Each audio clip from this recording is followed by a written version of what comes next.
Quand j'étais enfant, je me souviens que les enfants à l'école racontaient des histoires sur Adriano, disant qu'un jour, il avait frappé la barre transversale avec une puissance si forte que le but avait été arraché de la pelouse. Adriano était un véritable héros pour ma génération. Tout le monde pensait qu'il pourrait devenir le prochain Ronaldo, El Fenomeno, voire mieux, jusqu'à ce qu'un incident tragique se produise. Cet incident n'a pas seulement ruiné sa carrière, il a presque détruit sa vie. I played with great champions. I played with players that already was wow. I played with players that I saw was a talent became wow. But the one I felt that could do it longer was, and he didn't do it, was Adriano. Because the way he was an animal. He could shoot from every angle. Nobody could tackle him. Nobody could take the ball. He was a pure animal. But it lasted for a short time.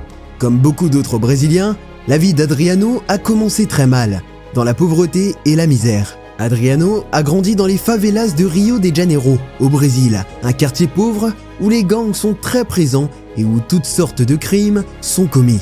Il joue au football dès qu'il en avait l'occasion. Il était si pauvre que sa première équipe de jeunes jouait encore pieds nus dans la boue. Cela n'avait pas d'importance pour lui, du moment qu'il pouvait jouer au football qu'il aimait énormément.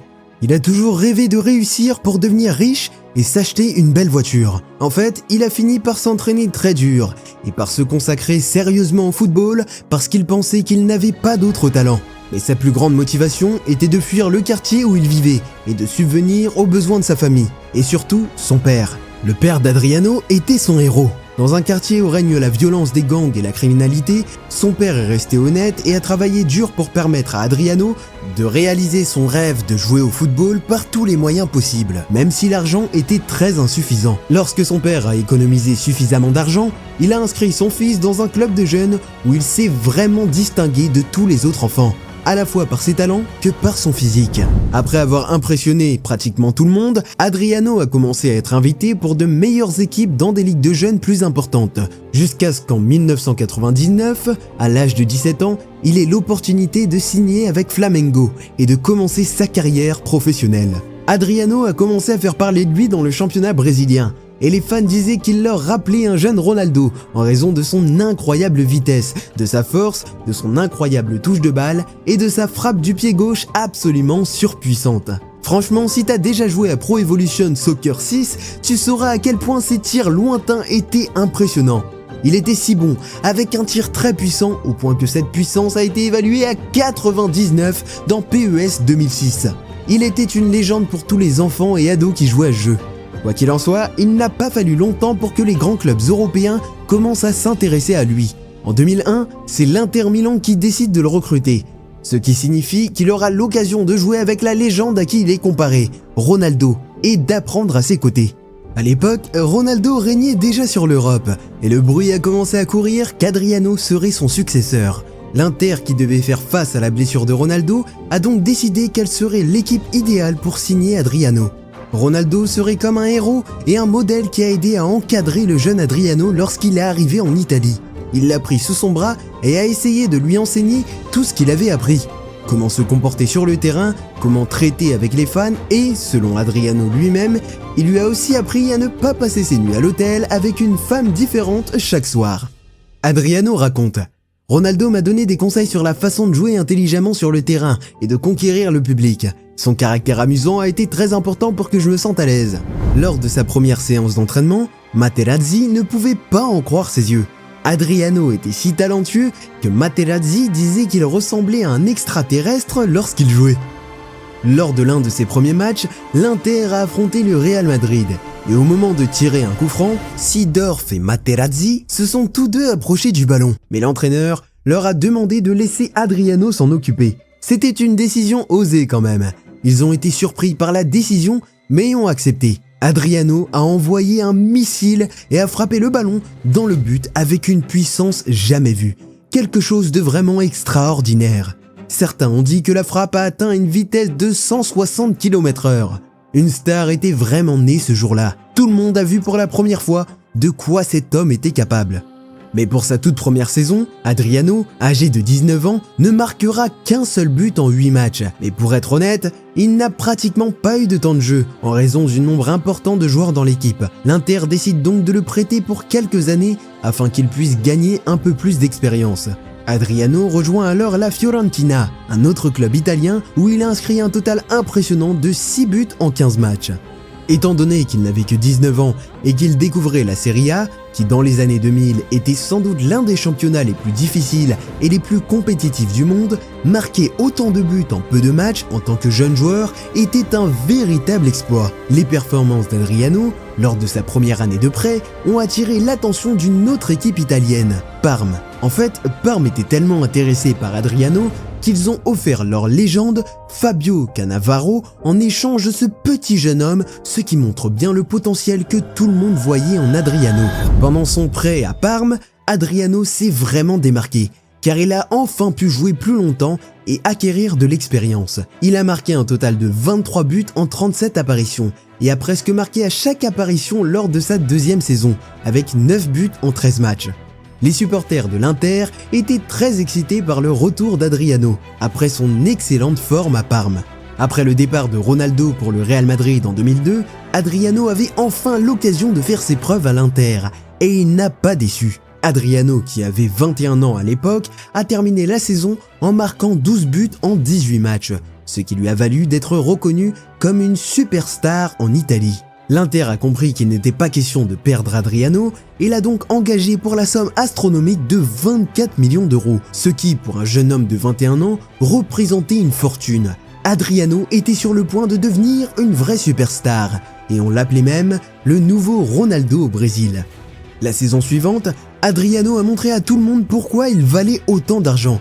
Il a inscrit 28 buts en 42 matchs, toutes compétitions confondues, et dans l'Inter, a se qualifier pour la Ligue des Champions pour la première fois depuis la saison 1998-1999, où Ronaldo était encore présent dans le club. L'avenir s'annonçait brillant pour Adriano et l'Inter, et rien ne semblait pouvoir troubler cette lancée, jusqu'à ce qu'un appel vienne bouleverser sa vie. Au milieu de la saison 2004-2005, Adriano a vécu un événement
être la douleur.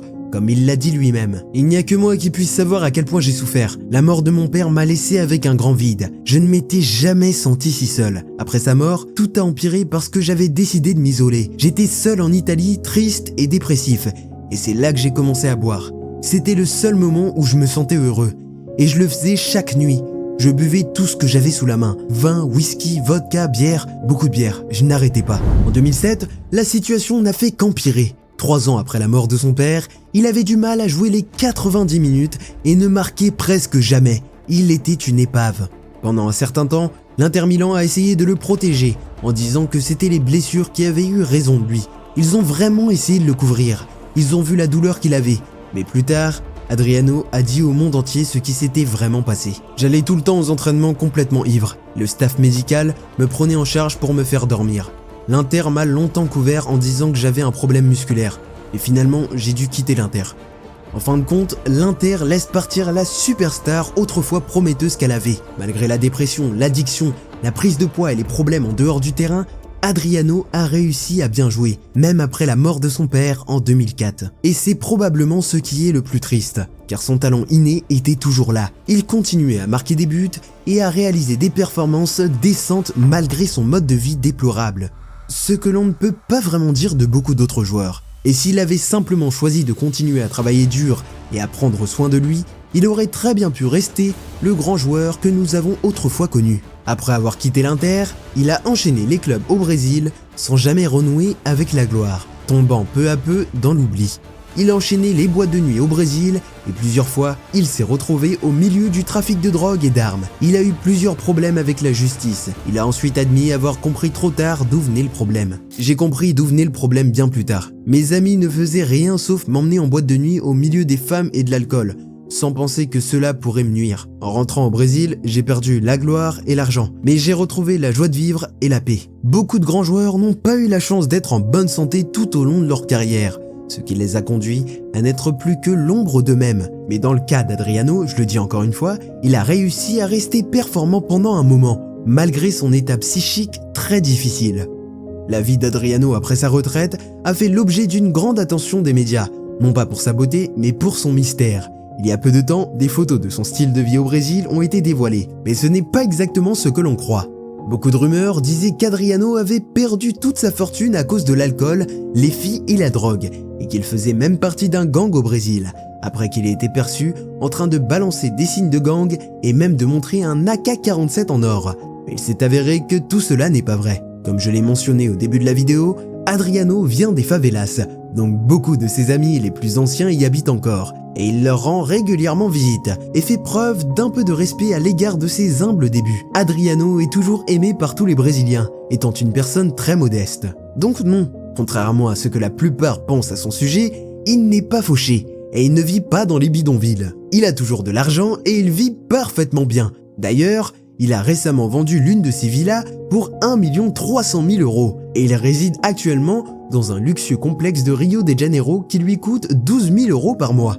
Adriano reste une légende pour nous, un héros de notre enfance qu'on n'oubliera jamais. Il nous a fait rêver et c'est dommage qu'il n'ait pas pu le faire plus longtemps.